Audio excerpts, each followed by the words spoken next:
આજે ઇન્સ્ટન્ટ આલુ પરાઠા બનાવીએ. તો એના માટે 4 બાફેલા બટાકાને મિક્સર જારમાં લઈ થોડું પાણી નાખીને લિક્વિડ બનાવવાનું, એને ગ્રાઇન્ડ કરી લેવાનું. હવે એક પેનમાં થોડું પાણી એડ કરીને બરાબર હલાવી લેવાનું. હવે એમાં 1 કપ ઘઉંનો લોટ નાખવાનો, બરાબર હલાવી લેવાનું. હવે એમાં ઝીણા સમારેલા કાંદા, કેપ્સિકમ અને ગાજર છીણેલું નાખવાનું.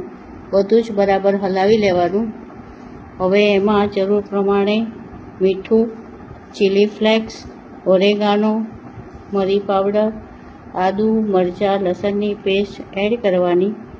બધું હલાવીને 5 થી 10 મિનિટ રેસ્ટ આપવાનો. જુઓ, આ રીતે કન્સિસ્ટન્સી રાખવાની. હવે નોનસ્ટિક પેનને ગ્રીસ કરી લેવાનું. એમાં બેટરને આ રીતે સ્પ્રેડ કરીને ચીલાની જેમ ઉતારવાના. ઓછા સમયમાં બનતા આ આલુ પરાઠા સ્વાદિષ્ટ લાગે છે.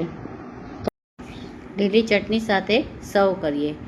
દહીં સાથે પણ ટેસ્ટી લાગે છે. રેસીપી ગમી હોય તો લાઈક કરજો. Thank you.